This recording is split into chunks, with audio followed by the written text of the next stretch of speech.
Hello everyone, আসসালামু আলাইকুম। Welcome back to my channel.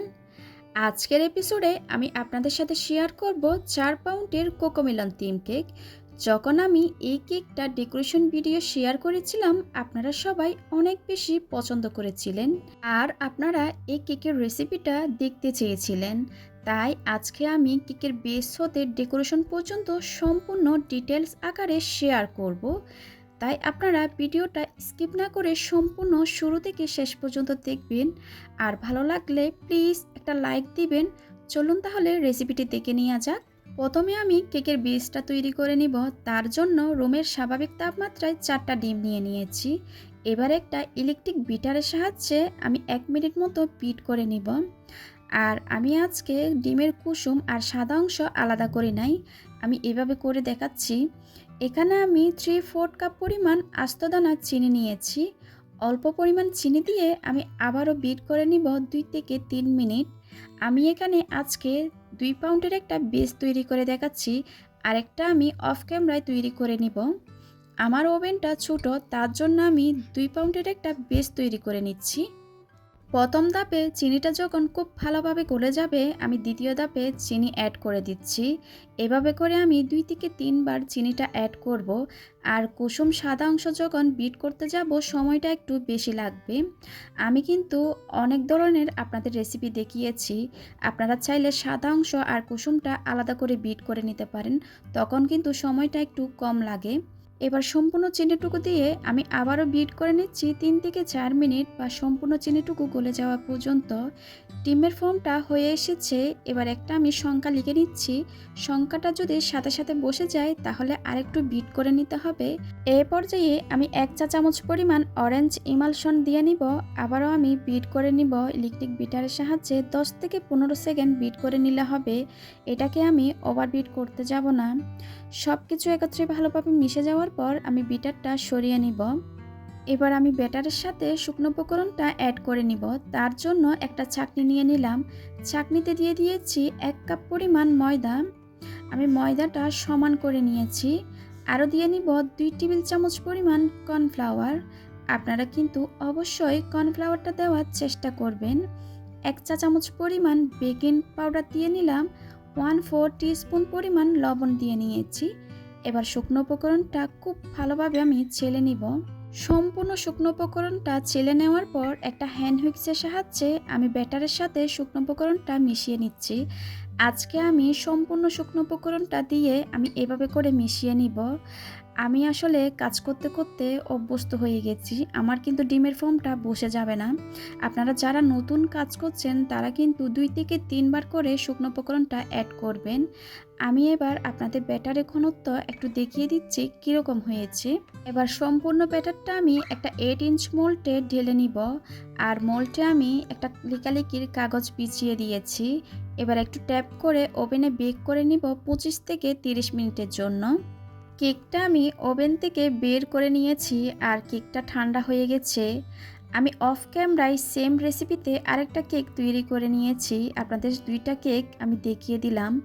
এবার একটা 10 ইঞ্চি বোর্ড নিয়ে নিলাম। বোর্ডে আমি সামান্য পরিমাণ ক্রিম দিয়ে কেকের একটা লেয়ার বসিয়ে দিলাম।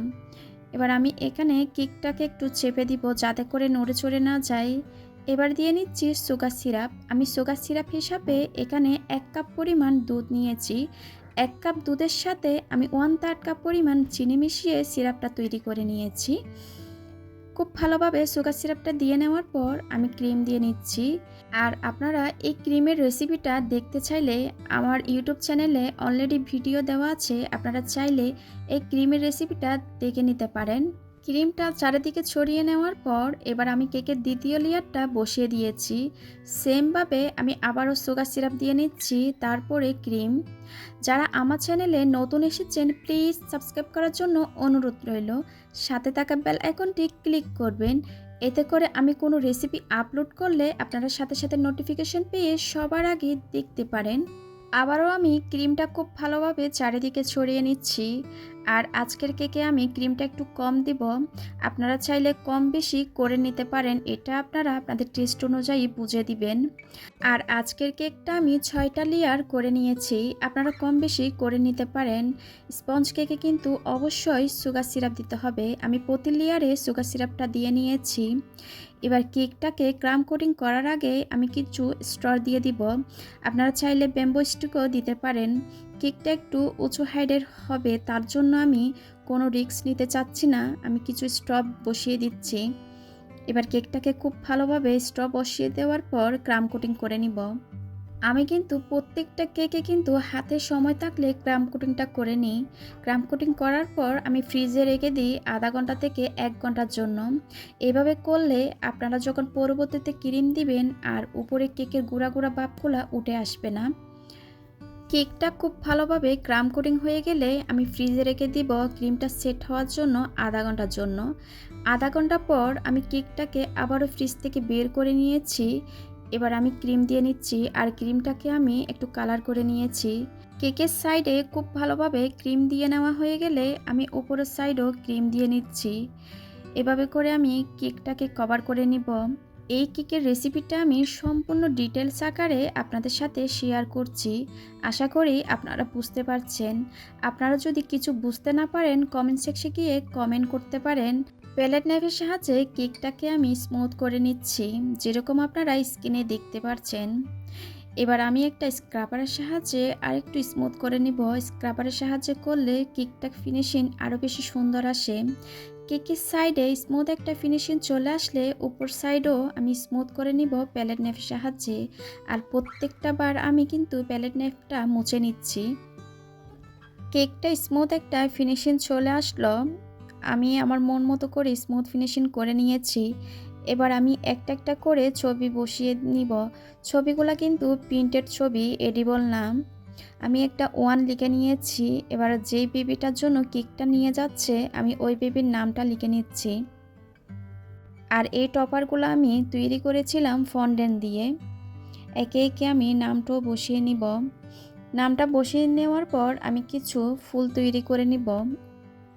আর এই নজেলের নাম হচ্ছে 1M নজেল। অনেকে জিজ্ঞেস করবেন তাই বলে দিচ্ছি। আমি ডিজাইনটা আমার মতো করে নিয়েছি, আপনারা আপনাদের পছন্দ অনুযায়ী যে কোনো ডিজাইনের করতে পারেন। এবার কিছু সুগার বল দিয়ে কেকের ডেকোরেশনটা আমি কমপ্লিট করে নিয়েছি। মাশাআল্লাহ, সামনাসামনি কেকটা কিন্তু দেখতে অসাধারণ লাগছে। আর যে কেকটা নিয়ে গেছিল ওনারা কিন্তু অনেক বেশি পছন্দ করেছে। আশা করি আমার আজকের রেসিপিটা আপনাদের ভালো লেগেছে। ভালো লাগলে প্লিজ আমার চ্যানেলটা সাবস্ক্রাইব করবেন। আর আপনাদের কোনো প্রশ্ন থাকলে কমেন্ট সেকশনে গিয়ে কমেন্ট করতে পারেন। আজকের মতো বিদায় নিচ্ছি, সবাই খুব ভালো থাকবেন, সবাই সবার জন্য দোয়া করবেন। আল্লাহ হাফেজ।